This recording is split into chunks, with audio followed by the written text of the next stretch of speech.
안녕하세요. 안녕하세요. 어머, 목소리가 너무 씩씩하고 좋아요. 네. 그래서 저는 이제 앞으로 여러분들하고 급식 관리, 단체 급식에 대해서 강의를 할 거예요. 그래서 단체 급식이라고 하면은 사실 여러분들 어떠세요? 모의고사 같은 거 풀어보셨어요? 아직은 안 푸셨을 수도 있어요. 그런데 단체 급식은 어쨌거나 이제 급식이 나가는 과정을 여러분들이 배우는 거기 때문에 사실 막 외워야 되거나 이러는 것보다도 여러분들이 문제 자체는 그렇게 어렵게 되진 않아요. 그 대신에 범위 자체가 너무너무 넓어요. 식품학이라고 그러면 식품학 하나로 딱 정해져 있잖아요. 근데 단체 급식이라는 거는 이제 급식 관리도 있고 뭐 마케팅도 있고 급식 경영도 있고 인사 관리도 있고 그게 전부 다 단체 급식이에요. 그래서 범위 자체가 굉장히 넓은데 그래서 이렇게 문제를 하다 보면 여러분들이 들어본 문제에 대해서는 딱 보시면 이거 금방 아는 문제다.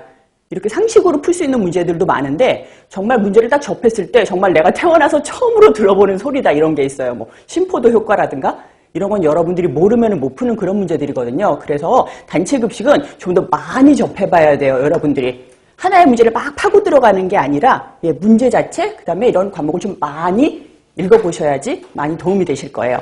그래서 제가 이거 하기 전에 실제로 단체 급식에 대해서 하시려면은 여러분들 이제 결국 이제 영양사 자격증 따시려는 거잖아요. 그러면은 실제로 여러분들이 나오시면은 영양사가 여러 종류가 있어요. 그죠? 여러분들이 지금 가장 아시는 이제 급식관리 영양사라고 있어요. 이분들이 정말 이제 오피스라든가 공장에서 실제로 급식을 제공을 하는 사람들, 그런 사람들, 우리가 일반적으로 아는 영양사가 이 급식관리 영양사예요. 단체 급식 영양사, 급식관리 영양사, 그리고 임상관리 영양사가 있어요. 이건 아시죠? 병원에서 환자들한테 치료식을 제공하는 사람들, 그 다음에 우리가 보건영양사라고 있어요. 보건영양사 또는 상담영양사도 있거든요. 이런 분들은 보건소나 이런 데 배치돼가지고 그런 상담을 한다거나 아니면 보건 관리된 국가 정책이나 이런 걸 관리하는 영양사가 있고요.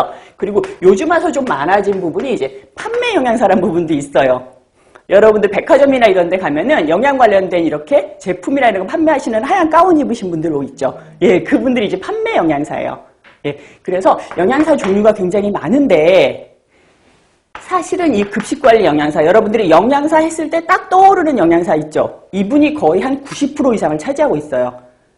그러다 보니까는 제가 이 단체 급식에서 강의하게 되는 건 이 급식관리 영양사의 업무에 대해서 거의 관리를 할 거예요.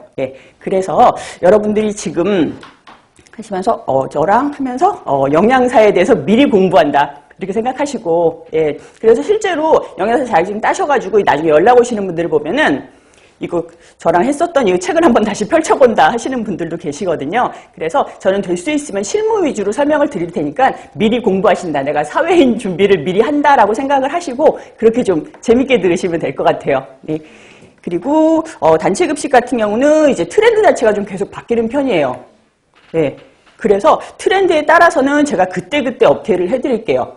그래서 실제로 보면은 저랑 이렇게 좀 일찍 공부를 시작하셨잖아요. 근데 시험 보기 바로 직전에 막 바뀌고 이러는 경우도 있거든요. 그거는 저랑 공부하는 동안에 제가 계속 업데이트를 해드릴 테니까 그렇게 하시고 그 다음에 요즘 와서 단체 급식 문제 경향이 예전에는 완전히 이론 위주로 많이 나왔어요. 영양이라든가 이런 거 뭐 칼로리 같은 거라든가 그런 거 위주로 나왔는데 요즘 같은 경우는 정말 실무 위주로 나와요. 내가 영양사다. 근데 이번에 만약에 해가지고 10권이 뭐 4,000원짜리가 몇 개가 팔렸다. 그 중에서 인건비를 얼마나 썼다. 조리원이 조리사가 얼마고 해가지고 인건비를 얼마나 썼는데 이 중에서 나는 재료비를 얼마나 썼다. 그 다음에 수소광열비가 얼마나 나가고 감가상각비가 얼마였다. 그러면 과연 나는 손익이 얼마인가? 아니면 내가 손익을 갖다가 이렇게 맞추려면은 얼마의 식권을 팔아야 되느냐? 몇 명이 식사를 해야 되느냐?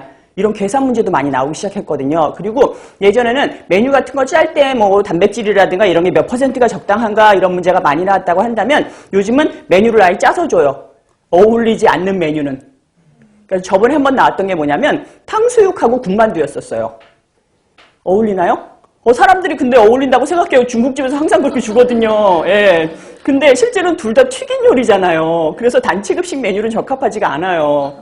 사람들이 많이 틀렸어요. 이거 그렇지. 탕수육하면 바로 군만두야. 막 이랬거든요. 그래서 그런 메뉴라든가 집에서는 일반적으로 먹는데 영양사가 짜기에는 적합하지 않은 메뉴. 식초가 둘 다 들어갔다거나 둘 다 무침이라거나 이런 문제 이제 골라내는 거. 아니면은 내가 단체 급식에서 하게 되면 집에서 이렇게 막 자글자글 맛있게 만드는 게 아니라 대량으로 조리를 하는 거거든요.